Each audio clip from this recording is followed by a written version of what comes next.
Contrast uncut, yeah, you know that's us. Where we only speak the real and the real rock with us. Where we motivate the people and politic on success. Oh no, we ain't DJ Khaled, but they swearing we the best. Contrast uncut, contrast uncut, contrast uncut, contrast uncut.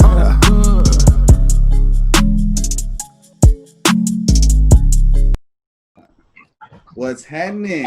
It's Contrast Uncut. It's season 4, my spotlight episode. This is a family first edition. I want to give a big shout out to Uncle Soup's Army and Bobby D Presents. I appreciate you, brothers. It's your host, Zylo, aka DJ Juan Dollars, like I won some money. Today, we have an incredibly dope special guest.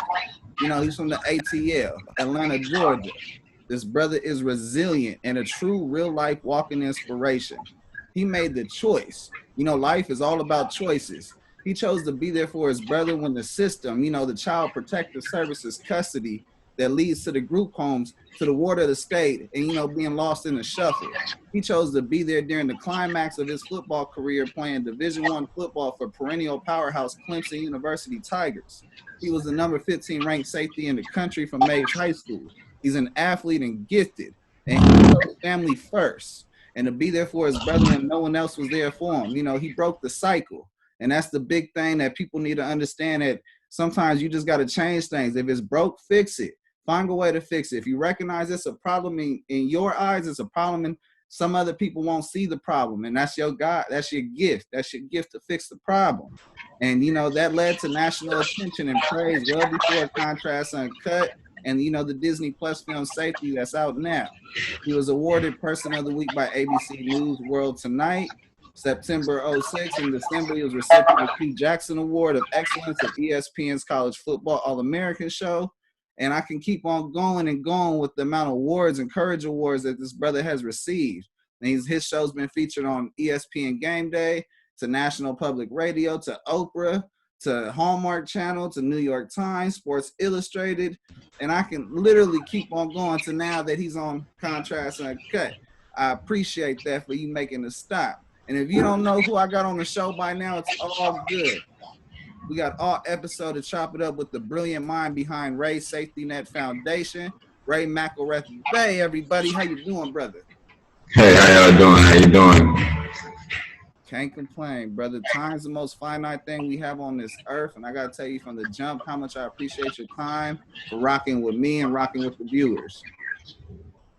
I'm glad to be here. I'm glad that you felt the need to talk to me, and I'm a person to talk to. It's been a whirlwind, so it's fun to be on this side of it. You know, there's two parts of that. You know, it's being transparent and open, and it's also being received. And the world received it, and your transparency is what allows a lot of families to grow together. Speaking of time, Ray, what's a normal 24 hours for you? Normal 24 hours starts for me around 5 a.m. I've been recently trading, so pre-market hours, I guess, is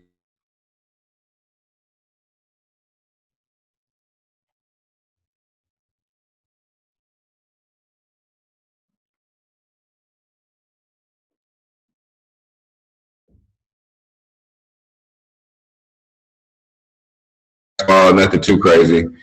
And after the market closes, which is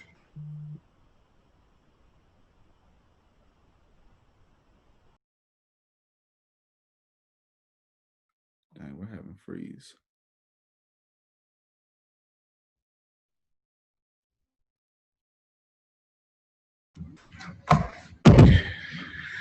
Ray, I lost you, brother. We froze.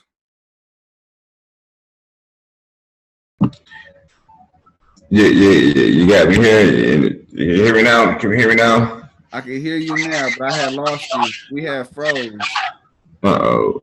This is terrible. Over that.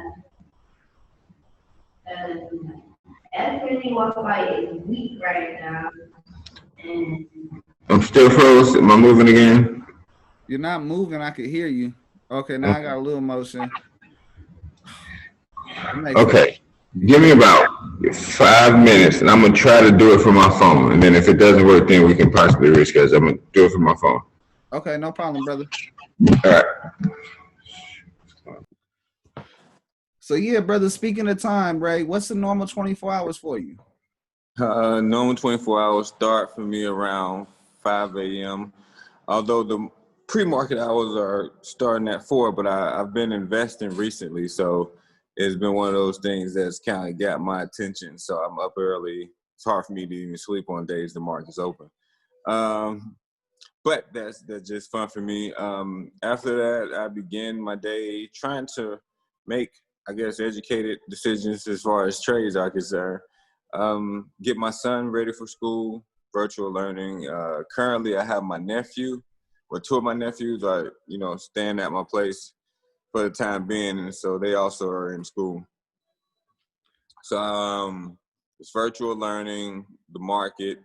Say the market closes, then I go work out, just hit the gym. There's a gym next door to my place, as well as I have a gym membership at some various other gyms. So I work out, come back home, watch YouTube University. Go to YouTube University.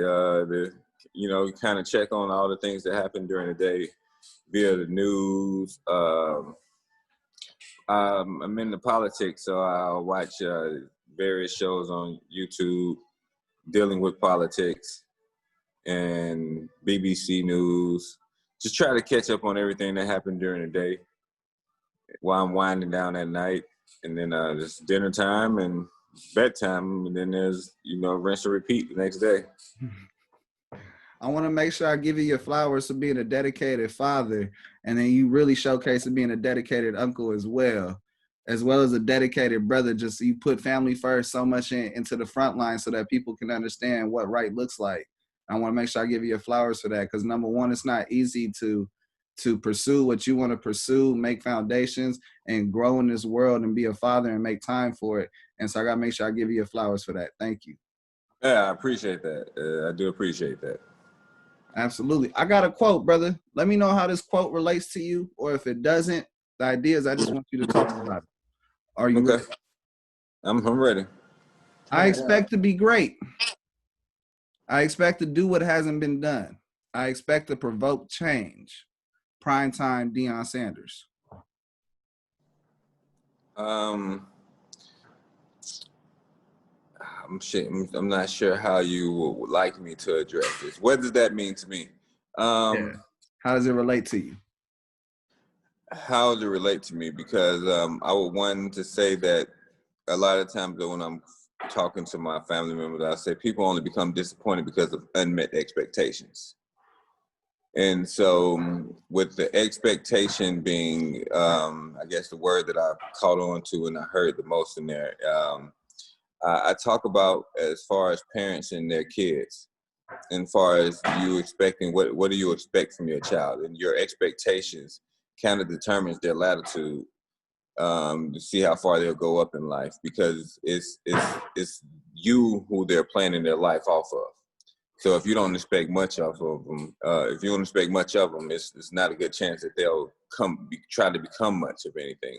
But if you expect the world from them, then they'll try to achieve that, because until otherwise, there's no limitations on what they can do. That's why it's important for kids to have an imagination early on, because they could think of things that they can't see in their immediate future, and they can imagine a better place, a better life. So if you have that same expectation, I think they can live up to it. So it's when I heard that, that's what I thought of. That's what came to mind. Oh, yeah. No, you bring up another great quote that's within this. It's, you can repair children, but you can't repair broken men. And I may be paraphrasing it, but it's just that, you can't force something that people already have habits of.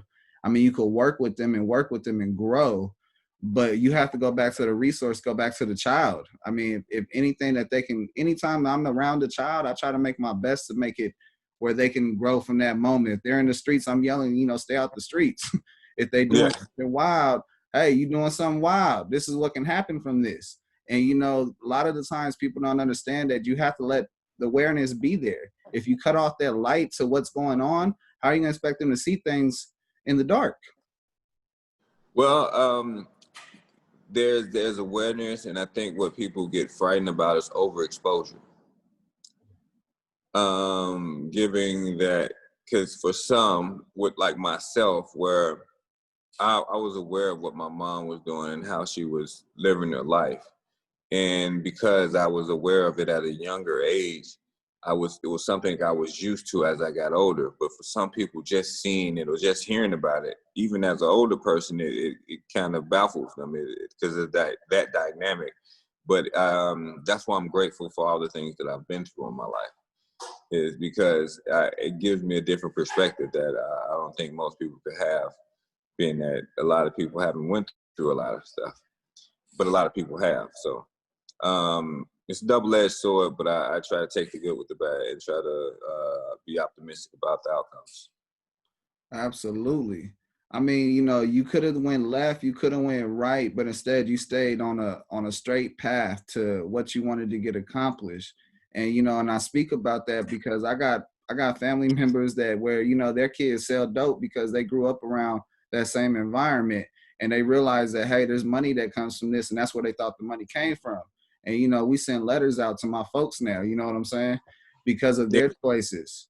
And it's so much importance to bring awareness to what you decided to do, because that is the thing that I want to be contagious. You made the choices to not only uplift yourself, but make choices so that you can be in position to help others. The first person you got to help every time is yourself before you can help others, so that you can be in a position to stand still when everybody else is moving around crazy. Well, but what I've come to find out as well, with even helping yourself first, or even considering helping yourself first. Hey, excuse me, 1 second. Go, bye. Go in the room. Go. Don't come back out of here. Sorry about that. They just want to move around. What I found out with helping yourself, because of how my earlier childhood was, that me growing up having to somewhat be responsible for my parents or kind of worry about how they were doing, I never looked at myself as a priority as a kid, because I had to focus on other things outside of myself. So as an adult, I do the same thing. There's character flaws, as I would call them sometimes, where I don't take care of myself and look to take care of others before I take care of myself. And that could be very wonderful thing, and it also could be something that could be diminishing for you as a person, because you take away from yourself, and then you can't be your best you, which doesn't allow you to help others in the best way possible. And something that go ahead. I was gonna say something that comes from that is that people they you know, they pray for that. They look to pray as in, I mean, the other kind of pray where they take away and they take a kindness for weakness sometimes. And so you have to be aware of everything that's going on. And, you know, you got to keep the best interests of your heart where you make the decisions that are best for what you feel, because people are going to do what they're going to do. And the best thing about a person like that, you know, wants to prey upon goodness and greatness is that they'll come back because they recognize they did something wrong. And then you have the choice back at your play. Yeah, but most people don't typically go back. It's unfortunate as far as we've been very slow as a human race to give others second chances, not realizing our own shortcomings. But see, I've been through a lot, and so like I said, it's a different perspective about how a lot of things will go down. And I think that has been, if you ask me if I had a superpower, that would be it. Like just being able to empathize, to sympathize, and to just take on someone else's perspective, because there's a lot of things that I've been through and a lot of places I've been where I can remember feeling a certain type of way and not giving credence to people that were trying to help me. It was just that I was, you know, I pushed them away because I was in my own little world. But as for me, it was a survival mechanism more so than anything else. See, no, I completely relate with you. I'm not going to dig too much into myself, but I lost my father at the age of 4, and pretty much life was upside down from there. And like just recently, maybe a year and a half ago, I got taught something that has stuck with me where I'm proud to say it. And it's like you can't block your blessing by blocking other blessings from other people. And I never understood that until I tried to give someone a free pizza because I managed a pizza place a few years ago. And it was like, oh, I have to accept this because I don't want to block your blessing for blessing me. And I was like, hold on, run that back. What happened?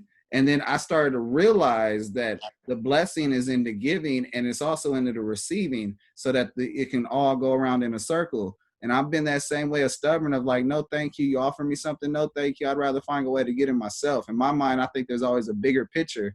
So it's like, oh yeah, it's a meal now, but oh, wait, if I get invited to something else that's bigger.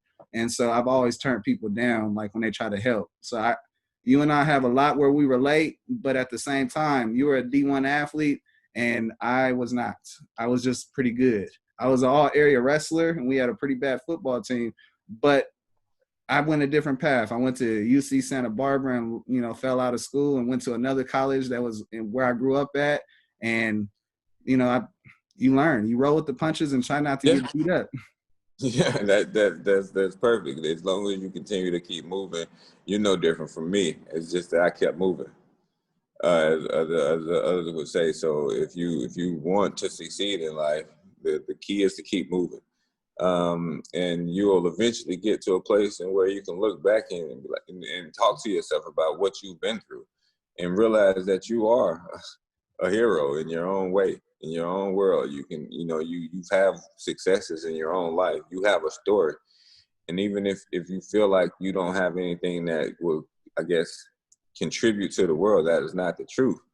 Because if you take every day that, you know, you live and you understand that we are all in this together, then you know you're part of a team eventually. Like your contributions will be seen, or, you know, death comes, but even then you're contributing to the world via decomposure.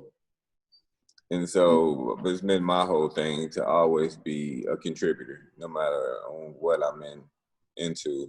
Just put out the energy you want to come back, because I think that was something that you was getting to, because, you know, by blocking others from blessing you, and then if for me it was perspective that I had took on was that you're investing in me, and so nothing is a gift. Everything's an investment, because you want to see something at the end of the day. I hope you want some type of return on your investment. So if you invested time with me, I think this things like this movie, and even before this movie, me being as successful as a human being, not with no movie at all, me going to work every day. For a lot of my mentors, that was big, because if you knew me way back when, I wasn't supposed to make it. And so to be in a situation in which I'm stable is a remarkable task to come across, and it's big. And a lot of times, because we see other people's accomplishments, we minimize our own, and it's not something that we need to do. Because each day, if you swept the floor well, congratulate yourself. You don't got to throw a party about it, because you don't necessarily need to be congratulated every time you handle one of your responsibilities, but give yourself credit for the things that you've done in life, and not necessarily be so hard on yourself about the things that you have yet to accomplish. And keep in mind, there's things that you've yet to accomplish, not things that you didn't accomplish. Whew. See, we all fight for this word called legacy. And sometimes we have to build the steps to get to a legacy to understand what you're doing. A lot of times we're just running around and doing a whole bunch of different things until one time the light goes off and you're like, oh, this is what I'm supposed to be doing. This is what it's all making sense, and come back. And, you know, I want to talk about the path you have chosen. If you feel like the game has chose you, or did you choose the game? I feel as if a little bit of both. There were parts in which I went back and forth and tried to figure out whether the game was even for me. So I I experienced doubt like most others, and I have to kind of cycle my way through it. But in the part where I continued to keep going, and I guess that's the part where the game, where I chose the game, because it was a decision to continue to keep going and continue to strive, to continue to try, that made it. So it was my decision at that point. But initially, I think it's something that came to me and found me in a sense. What would you consider, your first confirmation that this was the path you're supposed to take, that, that you're okay with the spotlight being on you? Okay, well, which path are you referring to? Because specifically, I'm talking about, you made decisions to go play ball, to go get your degree in 3 years, to continue to play ball when you're in your master's program. Like, you made a lot of choices, and I'm just like, what point where you were like, you know what, everything I'm doing is for a purpose, and that was my first confirmation that this is the path I'm supposed to be on. Because if you would have went a different route, I don't feel like we would have a movie about you. If you would have went a different route, you could have still done everything and been there for your brother. But because you took the higher path to make sure that you challenge yourself, and you didn't make day-to-day go like nothing, you made sure that every day, every minute, every second represented something that you progressed on. And I'm like, there has to have been a moment where it was like you had a confirmation that, yes, I have to keep going. I have to keep going. I think the confirmation was in the beginning, as far as me getting my brother, because it was a decision I made on my own, in a sense that it was something I had to do. I was going to be the one responsible for him. But then it became something I couldn't fail at. And I don't know if it was confirmation, because there was times in there I felt like it might have not been for me. And that's because, not that I'm a perfectionist, but I strive to do great in everything that I do. So and I'm not a great, I wasn't a great parent. I was a kid. I didn't know enough to be a great parent. And that a lot of times bothered me as a young man. So I guess confirmation would be getting over that step. And I had a mentor who was very instrumental during this time, just kind of encouraging me to understand that I'm in the position I'm in because I can handle it. It was one of those situations, because if it was something I wouldn't necessarily close to being able to do, I would never considered it. And being that I was able to, if I had the fortitude, the gall, the unmitigated gall, as Stephen A. would say, to consider it, then that was a bigger step than most would ever even consider taking. And so once it was in my mind, as you think it, you can become, you can accomplish anything. First, you got to get your mind right, because that's initially what's holding you back in the first place. The only thing is your own self. And so confirmation was, once I did it, and it wasn't so bad. Similar to my whole investing story, it was just like, it's you hear about some things and you wonder if you can take on that type of responsibility, and then you start, and then you realize it's not as bad as everyone might have thought about it. And then with raising a kid, it's not an easy task. I don't want to minimize the responsibility it is to be a parent, but if you make up your mind that you're going to do it to the best of your ability, anything that happens from there you can live with, because you're doing your best. And that's the important part. That's the important part for me to in order to live without regrets, is to always do your responsible. You do your part and control all the things that you can control, and make sure those things are taken care of, because that was probably the most influential advice I had got about raising a kid. Because my brother, he wasn't doing well in school, and I was ready to beat him. I went to my mentor, a gentleman named Jeff Davis, and I asked him. He had 7 kids. And he asked me, he was like, you know, Ray, have you went and talked to all his teachers? Have you gotten many tutoring? Have you done anything as far as trying to continue his education? And then my answers were no. And he said, well, Ray, you're an adult. He's a kid. You can't expect him to take cues from him. He's going to take cues from you. So if you do everything you're supposed to do, then maybe he'll do everything he's supposed to do. And then if he doesn't, that's when you get an attitude, because you did your part. So until you do your part, don't look outside yourself. Look inside yourself first and fix you, and then everything else should work itself out. Right, you've been dropping gems like by the 40-carat round drum over there.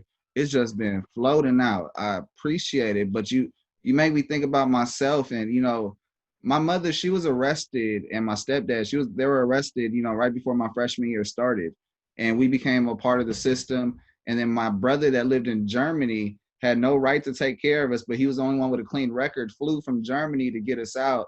And then my sister took care of us, and we were pretty much under the radar. And my sister had 3 children of her own that now it's a family of 6, and it's a fun household where we just got to make everything work with 1 bathroom and 2 bedrooms.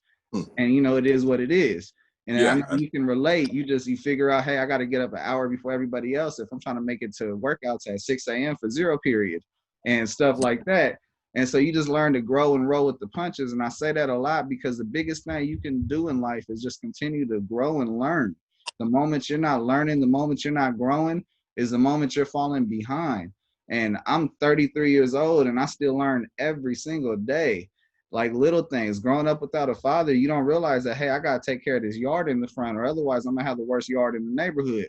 Or, you know, I didn't grow up with socks and shoes all the time. Like, you know, once shoes didn't fit, you wore them socks until you had to go to school, and then you bought some shoes right before you went to school type thing. So from those moments, I don't tell my kids they got to wear socks. And then I'll hear my mother-in-law like, son, you got to make sure your kids wearing socks because they'll get cold. And I'm like, I didn't grow up wearing socks like that. But none of that stuff translates until you grow up and be a father and have to look out for somebody else. And then it's like, oh, my sister taught me how to clean. I didn't learn how to clean from my mother. My mother wanted to clean. And then once my sister was like, you can't go outside. You can't talk to the girls. You can't do what you want to do. It's like, you know what I learned how to do? I learned how to clean. Makes sense. It's amazing what you pick up. But you got to continue living to do it, though. Yes. And I mean, brother, your story, you are so humble. You're hungry at the same time. It's admirable and hella respectful. You're changing the way people see things from your perspective. And you're allowing your legacy to be out there for everyone to grab and read and hold. You know, you became a household name, whether you want to admit it or not. But that household name is just as heavy as a Wheaties box. Everyone can go and grab it and have it for the morning for breakfast, and it's going to make their day right. And, you know, from my heart to a lot of my family, to a lot of my friends, we all want to just make sure we give you your love and admiration so that you feel it, because you are a true inspiration. You're like, man, you give us hope that, you know what, one day we can grow and do something greater and people be able to pull from it and it help change their lives and allow that blueprint of success come and make a little bit more sense. Because, you know, when you grow up in the hood, you basically are afraid of success. If no one else around you touched it, you don't know what it feels like. Like until you go ahead. No, I'm sorry to cut you off because that was one of the reasons I decided this whole foundation thing was important to me. One of the things I wanted to focus on is education. Because a lot of the pain and things trauma that I experienced as a young kid, I couldn't see how it was manifesting itself for me as an adult until I got older. And then, but see, I had already made a bunch of mistakes by then. And I feel like if I can catch a bunch of kids who went through these early childhood traumas and fix them before they make the similar mistakes that I made, because it was only through, you know, God and luck that I was able to get out of my situation. And one of the most influential things for me was seeing something outside of the hood, which is, you know, there was a program, I think Bell South was doing it. And they took us to this peer intervention, you know, de-escalation, just, you know, whole little empowerment camp. and they rewarded good behavior. So they, I guess, rewarded good behavior. So yes, ma'am, no, ma'am. If you open the door, well, they monetized it, so it was reinforcing those good behavior habits. And it was just a situation like that. We went out, we slept in the cabin, we went camping, we did different things, which I never had done before that point. And it made me understand that there's life outside of the hood. And it wasn't until it was like a year later they took us to Disneyland, well, Disney World. It was in Florida, and that was another experience where I was outside of the hood, and I was like, oh, this is like there's life outside of the hood. And I had friends who I would speak to. This Caucasian young lady. And she never experienced some of the things that I went through. She had what she would you ask her, she would consider what a perfect life. You know, my parents have always been there. I've never not had my mom and dad in the same house. There hasn't been any police call. There was no physical abuse. There was no molestation. There was no anything. And I looked at her like a unicorn. Like, wow, that was like, when I first heard her tell me that, it was like, there are people out there that didn't go through anything.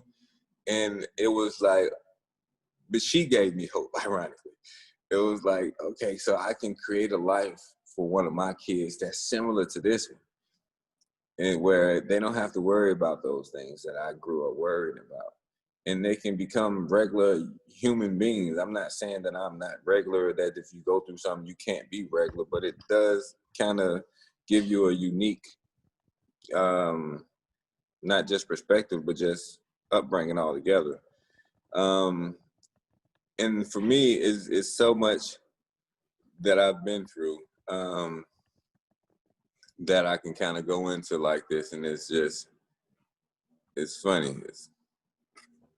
You know, that's called onion layered skin. A lot of people don't understand a lot of things you go through. It develops you where that you can be able to speak on certain moments. It's not that you know it all. It's just you've been around enough experience that when I speak about something, it holds weight. And that's something that a lot of people got to grow, to not be a fly in the room, but be a sponge so that you can continue to grow in your situations. Yes, that's always important. You know, as we've been touching around things, you notice that there's been a common theme here. The common theme is that it's the time, the investment of time, the importance of perfecting your craft, putting in the hour after hour of work and practice to see your gifts in full display. That's passion with a master work ethic. That's self-respect. That's 10,000 hours put in. I'm talking an outlier. And you have to be an outlier to play D1 football and to be ranked in the nation coming out of high school. Can you give the listeners an insight to the path you took to achieve your own personal success, and also take that as fuel to what's going on in the household that became your energy outside of the household? Well, for me, I didn't realize it, but I was a little attention hog. Like I did it, but I wasn't getting much attention at home. And through athletics, I was allowed to get a lot of the admiration, a lot of the attention, a lot of the exposure that I wasn't able to get from my home life. And then I realized how people gravitated towards athletes. And I love the sport, don't get me wrong, but it was that, I think, that initially gave me the drive to want to be great. It's to want to be seen. I lived in a household where I have 7 siblings. So to be seen in a group like that, you got to be somewhat of an outlier. And it used to be times in Little League where I was just like, I'm going to be the best player, because if I'm the best, it'll be easier for my parents to come watch me. Like, why wouldn't you want to watch the best kid? Like, if your kid's the guy, why not come watch him play? And it was a struggle, because I was the best, but I might have played in over 20, let's say about 10,000 games since I was a kid. And I can be remembering my parents being at 4. And I was somewhat bothered by that because it was so much of my life. It was so much of what I began to do. But I did appreciate the fact that people would come from my game and go tell my parents, like, hey, you need to come to the game. Your boy, your son's out there balling. He's doing his thing. And that was initially one of my biggest driving factors. And then from there, it became a way out. I looked at it as a way out because it was that. Because up until that point, it had got me out of the neighborhood. I can go to practice every day. I can go out of town to play in Panama City, Florida, or go play in Ohio, or go play here, or go play there. And I got a chance to leave where I was. And so that was another reason that athletics became a driver to get me out of my situation and a distraction, because the home life one is amazing as one would think. So I was trying to get away, and athletics allowed me to do that. And then I guess with the 10,000 hours part, the importance of it, it's unfortunately, I think it's the same reason why we don't get our insurance taken down until after 25, because we're still developing. Mm-hmm. There's a lot of things we need to do to grow up and to realize what's happening, because a lot of the things you don't even know what's happening to you because you haven't done, you're not old enough. It's just growth that you're not old enough to realize that you should have another perspective. And I think with that, I think with the 10,000 hours towards that, I think I'm working on my 10,000 hours to become a better expert on me, because as much as time as I spent on myself, I haven't focused on myself in that manner to which I can dissect myself and to learn what makes me go and in order to be the best me that I can be. And so I guess that's my thought process when I hear it. And I mean, hopefully that will continue to make me an outlier. 2020 allowed a lot of us to reflect. Like, a lot of the time we're chasing so much of the dream, we're chasing so much of our passion, and it's genuine passion, that we don't have time to reflect on some of the things we've done. We don't have time to recognize that, hey, there was a blessing opportunity there, but because I was moving so fast, it swept away from me. And, when you do get those times where you do get those moments, it creates such a rewarding moment that, you'll never forget. And I want to ask you, what has been your most rewarding moment so far that you're willing to share with the listeners? I don't know. I think I had a thought that before you finished talking, unfortunately, I lost it, but it felt like an epiphany moment. Because to answer your question, I guess the biggest moments, it might have been just a moment ago when I was just kind of talking about taking 10,000 hours and becoming an expert on myself. Because throughout this process, I've been congratulated. I've been I guess somewhat put on the pedestal in a sense, and I need to highlight myself, and I need to work on me. And because, like I said, I want to help the world. I want to change the world. So if I did that, if I became the best me first, then that gives me a better chance of doing that. And so that might have become just now like the most important thing. Like, in order to continue what I said I would want to do, is to work on myself first and become the best me, to be an example, and then work backwards from there. And I had just had that same thought run through my head about the 10,000 hours. What was it though? I'm trying to think about it. 1 second. Give me 1 second. It's 10,000 hours. What did I learn the most? Oh yes, because you spoke about failure in there, and uniquely, I was in a position to fail, and epically, because as an athlete, we go throughout our whole life trying to get to the pinnacle. And what's the pinnacle? It's not college football, it's professional football or professional basketball. And so many of us don't make it, but then we get to that point where we have to figure it all out. Excuse me 1 second. There's some noise in the background.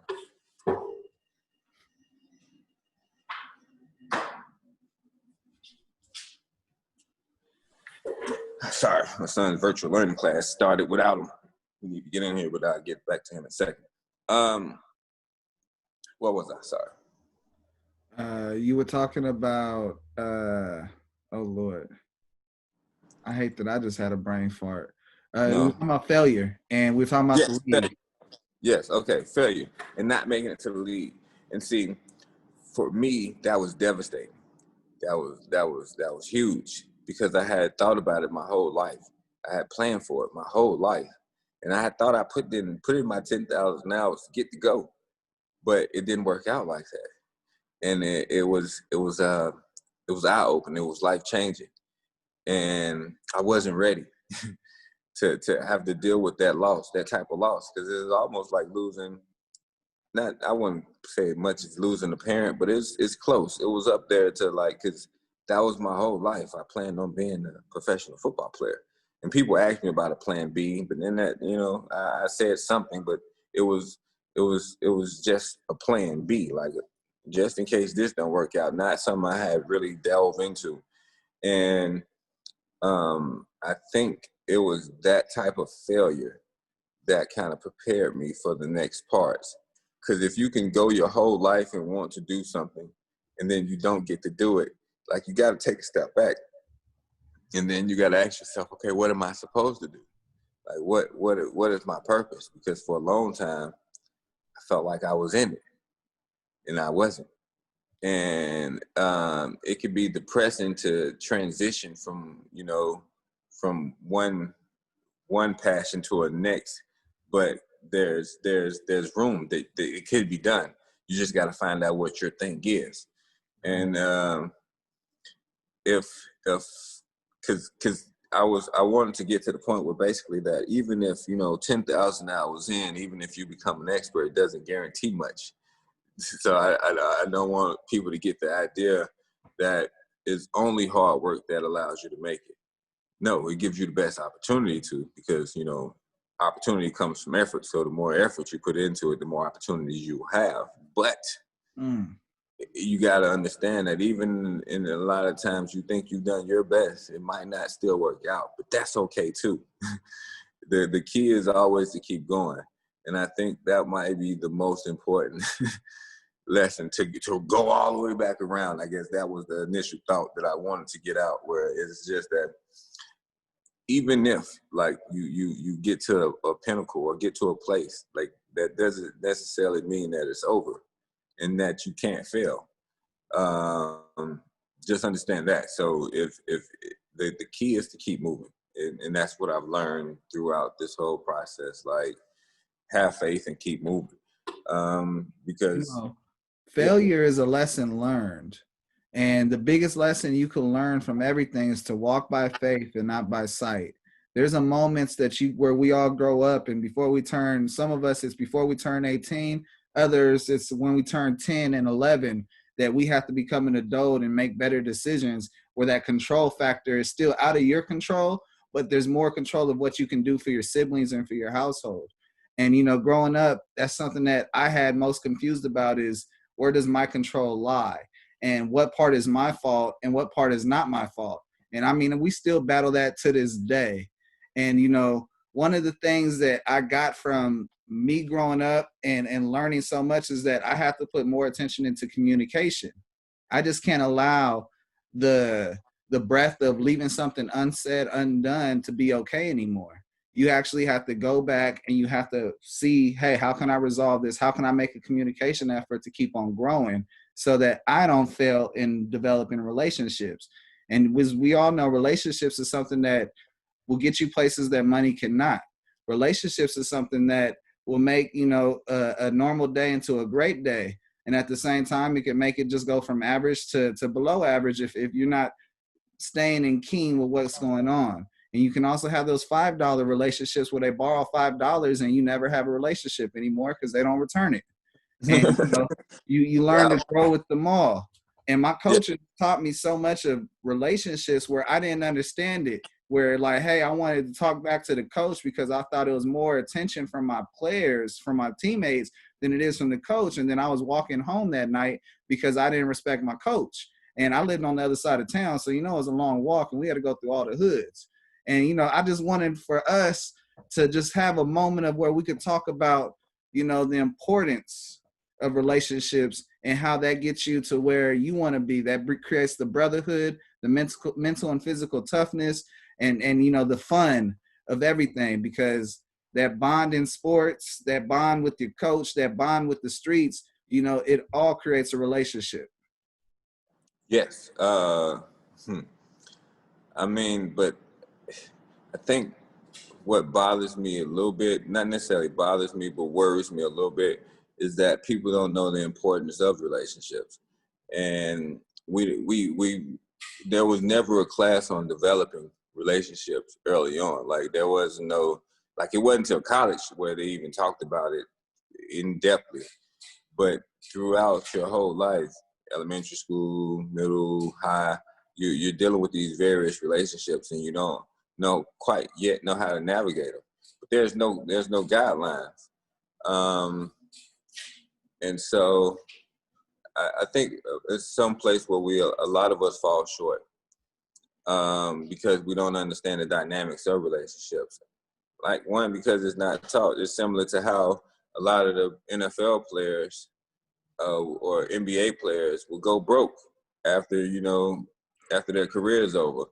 And it wasn't that, everybody's stupid. No, they were never gave the tools to make it, because it's set up for you to fail, because you don't know what you're doing. It's not a situation in which you've been into before. So it's brand new, and then it's happening super fast.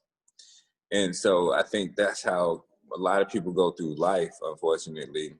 Every day is brand new and not learning from all the things that they went through and not taking, I guess that's the mistake part, or just having somewhat of a hard life. You can start to gain some perspective, I guess, gain some knowledge about what things, because failure is just, just got to figure out a different way to succeed. It's not the end all be all, but it's just not the way that you will have to reach your pinnacle. So just try a different way and continue to keep going. Oh yeah. And relationships will help you during those times, because you won't be the first one to fail, and you for sure won't be the last one to fail. But the key thing is to make that circle smaller so that you don't have that same circle of mistakes keep on growing. Because before you know it, that circle of mistake will get you somewhere you don't want to be, and you got to sit down. Yes. I mean, and then I used to tell people, if you want to know how far you're going to go in life, look at the 5 people you spend most of your day with. Because chances are you're exactly like them. So if you spend most of your day with 5 millionaires, chances are you're on your way to being a millionaire. If you spend your day with 5 drug addicts, chances are you do drugs. Unless you're a counselor, but you want to control your company, control the company you keep, and work on maintaining relationships, because relationships are jobs all the way around. Is not necessarily something that you don't need to actively participate in. And I've learned to be better to actively participate in the relationships that I have. And I'm not just talking about girlfriend, boyfriend. I'm talking about, parent to child, friend to friend. And it's being an active participant in these relationships and knowing that that's what you are, an active participant. So in order for this relationship to work, you have to be active in it. And if you want that relationship to work, be active in the relationship and do things to help the relationship. Because if you all things that are stagnant doesn't necessarily mean that it's bad, but most things that are still are not good. Yes. You dropping gems, brother. I think you done raised the barrier from 40 to 50 round carats. They shining. Now, Ray, brother, your journey is in motion, and it's displayed on Disney Plus movie, The Safety, which literally, like I said earlier, had me in tears and more than 3 times in that movie. And there was certain parts that, you know, when you watch it, when you go through these motions of like, hey, you're not expecting anyone to help you. And the person that rode my ass this entire time decided to be nice to me, that thing will break you down, because it's like you would have never thought. And when it happens in real life, those moments, that was just one moment. There's other moments in it where, you know, you have to battle for what you believe in. And when you actually believe in you're right, and you have somebody that says, hey, this is what's going to be done, and you actually make it where it's like, yes, this went this way, how I believed it. There was the manifestation, there was belief in there. Those moments, like I said, made me cry. And it's because simply that emotion will never go away. As a man, I grew up to learn to block certain things out. Hey, you go through this emotion, you go through the worst things, you block it out because you don't want no one to see that on you for your day. And if they can see that on your day, then they can judge you. And if they could judge you, then you're put into the back of the line like everybody else. You don't give them an option to judge you, and you keep on thriving and surviving. You know, they'll eventually think like, oh, okay, he needs to be in the front of the line for opportunity. And as a man, we put all that stuff away. And then seeing the movie, it really opened up a lot of my childhood, and remember like, hey, you've had so many of these emotions. And you, like I said, your story is so open, your life is so fluid, and you've influenced so many households with pure positive energy, passion, and the one thing that can't be replaced, family.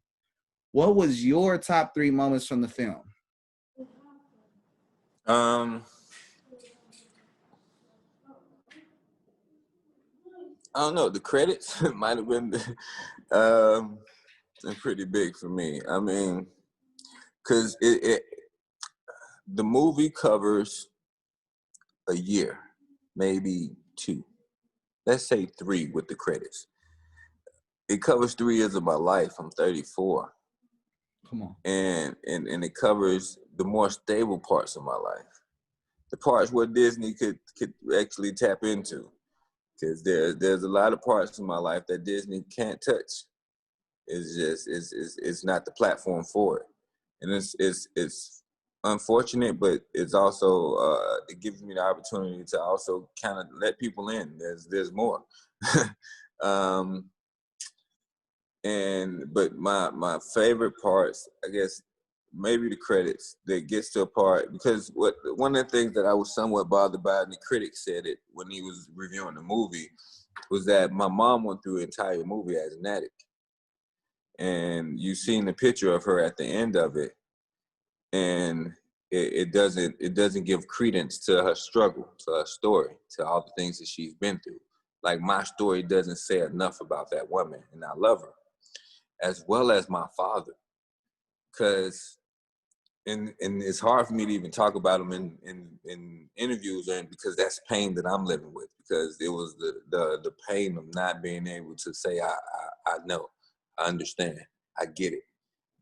And that's something that continuously bothers me. Like, I can't, because I can't change it. It's one of those things that I can't change. I can't go back from that. But in the movie,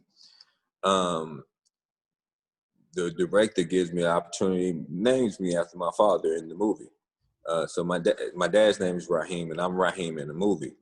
And it's not that it's closure for me, but it's one of the better parts of the movie for me, is because it's almost like, yo, I'm gonna try. This is my contribution. I'm trying to give back. I'm trying to fix some of my wrongs, because I was pissed at my father, like, for years, and resented the shit out of him. Excuse my language. And it was because I didn't know. Like, I got grown, and then I figured it out. Like, and it wasn't. It didn't take a whole bunch of time, but I figured it out once I became a parent, in a sense. Because the pressure of being a parent, if you want to be a good parent, because I felt terribly inadequate when I couldn't do the things that I wanted to do for my little brother. And that's my little brother. That's not my son.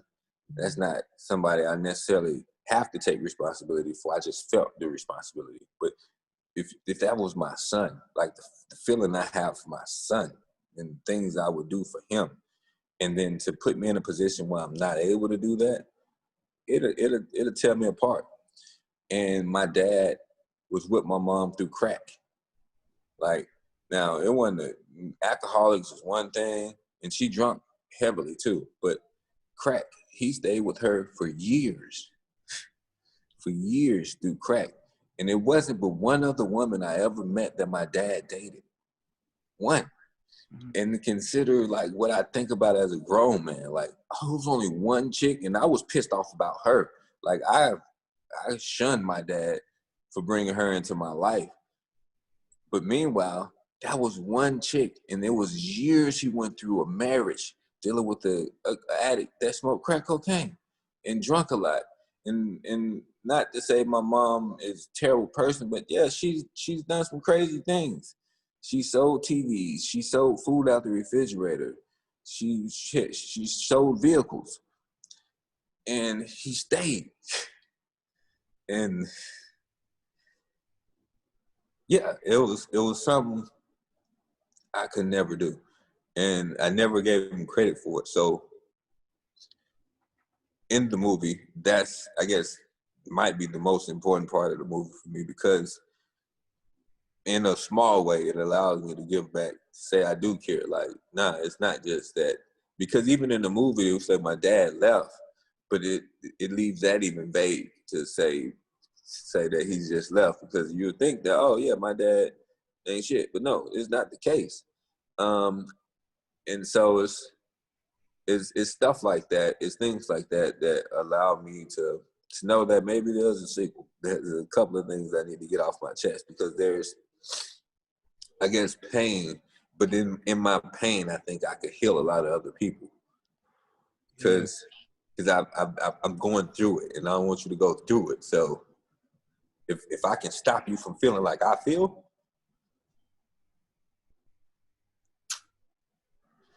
You know, if we could let people know that there's a speed bump or there's a pothole in the road before they go over it and crack their radiator or pop their tire, then you know what? I think we're doing our due diligence of our experience and what we've been through so that they can do their best part to avoid it. We could bring everyone to the water, but it doesn't mean they're going to drink it, because we don't force nobody to drink it what they don't want to take. But you know what? There's so many different elements from this that you can grow from, and you don't have to make some of the same decisions or fall into the same potholes that we have fallen into because we had no choice. And you know, you've taken failure, you've taken growth, you've taken the ability where everyone from the hood watches Disney movies because that's the closest thing to seeing, you know, a perfect family, a perfect setting is on Disney. And we live this, you know, straight out of the hood mentality, because that's where we come from. You could have been Snow on the Bluff and on FX talking about your story, but instead we have this everlasting and forever story on Disney that really showcases, you know, yeah, it was only a year. Yeah, you even switched positions at the end of the season, and they named it safety, and it's just like, okay, this brother played wide receiver at the end of the year, and then he played running back, and it's like, you know, that attention, but at the same time, the story of you being a safety net that connects to the foundation, it really allows for there to be just a thought process of what can I do more? A lot of people think of, man, what is this going to do to me? How is this going to affect my family? And that's the problem. You're taking the excuse and making it the reason not to do it, instead of taking the excuse and making it the reason to do it. And how do you embrace the moment? We're not built for things we can't handle. We're built for things that get on our back and we ride, and it's time to go. And a lot of people get afraid of that, and you embraced it. And, you know, I can't wait for what else is to come. I hope there's a series. I hope there's a sequel. I hope there's just, you know, more collaboration. We go from Disney to ABC to ESPN, because you need a 30-30 as well. But, you know, that's just me and what I feel that you should have as the next steps after the movie. Say that again, that last part? I was saying those are the next steps I feel that should happen for you after the movie. Yeah, there'll be something there. With the foundation, I plan to touch a lot of people and, you know, cure a lot of people from making the similar mistakes that I've made. I think that would be the biggest thing. And to continue to educate, to try to shine light on everything that I've been through to help everybody else out that's going through something. Because I know a lot of people are going through something. It's 2020. So if we can get through it together, I think it'll be a great thing. And that's what I'm striving to do.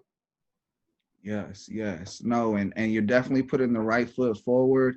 And that trail step is not leaving a dead step. It's just growing in strength and just, gains, as we like to say out here. You are gaining on so many people with what you're doing. And I just want you to keep on applying pressure. How the way I normally end my show, I say, the platform's yours, whoever you want to shout out, whatever you want to promote. And then, I got a clever way to close out, but, the floor is yours. Shout out, promote, whatever you want to do, go ahead. Go to the important part of the movie. It was a speech I said when I was playing in character. Once the task has begun, never leave until it's done. Be not labeled great or small. Do it well or not at all.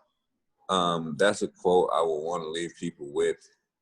And there's something that Will Smith said that I thought was important, and I'm going to continue to keep saying it.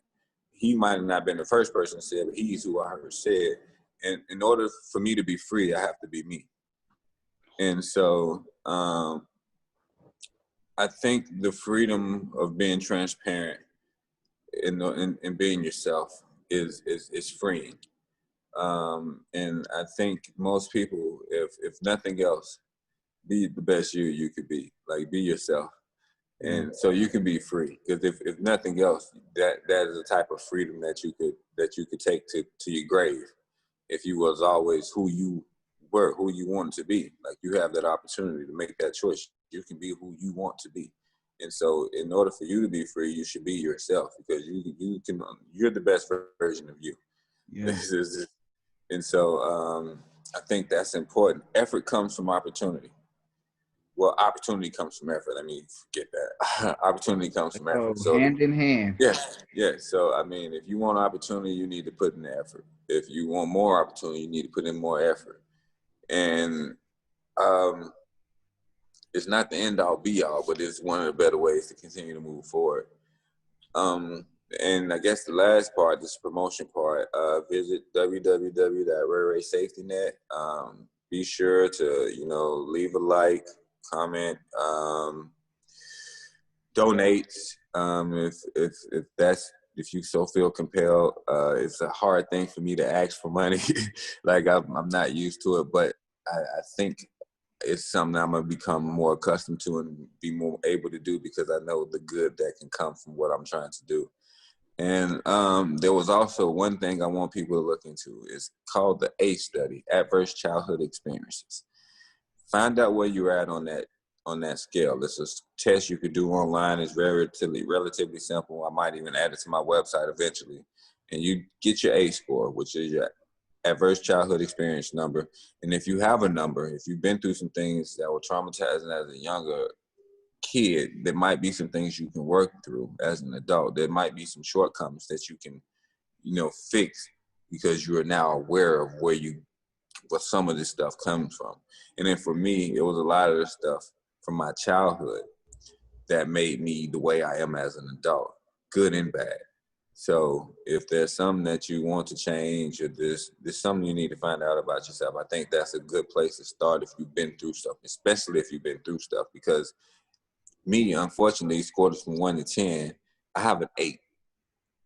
Now, because I have an 8, I think it's 4 times more likely to commit suicide, 3 times more likely to die of heart disease, or develop some type of cancer or kidney failure, or all the leading causes of death triple after your ACE score goes up past a 4. And so, if you know that, then you're for me, since my ACE score is an 8, I'm more, the chances of me, developing high risk behavior are high. I procrastinate a little bit more than I should, because I'm used to a pressure situation. So sometimes when it's not there, I create the pressure. And that's not necessarily good in all situations. But it's recognition. Like, a lot of us, I don't realize I do that until you said it. I'm like, oh my God, that's what I do. Yeah. Because in the world that I grew up in, chaos is normal. So in order for me to function in a normal way, I typically create chaos. And I had to realize that as a young man, to stop that process, because that was I would procrastinate, and even as a grown man now, I still have my troubles, but I notice it now because I learned, I got educated, and I became aware, and I think that's also one of the more important things. So I'll leave people with that, and just continue to visit the website. I'll try to update on my thought process. I just finished this website, so it's basically in the beta phase, and then I'll be adding these things that I'm just currently discussing with you as just like tools to make it. It might just be a tools to make it section. And various things that I live by, things I found out along the way that could possibly help millions. See, there's this rap group called Second to None, and their first single was Be True to Yourself. And, you know, from that, and you talking about Will Smith, it leads me to someone else on Fresh Prince of Bel-Air, you know, DJ Jazzy Jeff, and he said, die empty. And as long as you're being true to yourself and you take everything in you and leave it out for the world to have, your legacy will be there. And there'll be so many different things that people can hold and grab and mold that will help change their lives and have, so that it'll grow with them forever. And that's the whole point of a legacy. And if you notice, my show is different, it's unique. I have a way of doing things that others, you know, don't do. And it's called Filling the Void. And I'm like, how do I keep in that same energy and close out? The viewers knows it's coming. I'm gonna hit you with it. Ray, you got any questions for me? Yeah. What made you want to fill the void?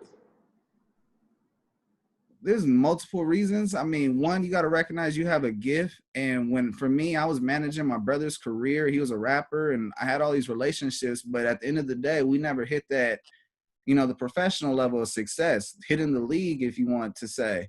And It's amazing how I took the pause. I love my brother. I still believe he's going to make it. His voice is one of them voices that catches your attention as soon as he speaks. But the levels of the game, it just hasn't transferred. But as soon as I put attention to myself and what I wanted to do and recognize the relationships and conversations that we were having, that's how this show came out. And people telling me, no, I can't get a job here, or no, I can't join this, and no, I can't do that. And it created the opportunity for other people to work with me. And I had to start off with my own, and God said, hey, this is for you. And I spent time trying to spread what this is for me to other people.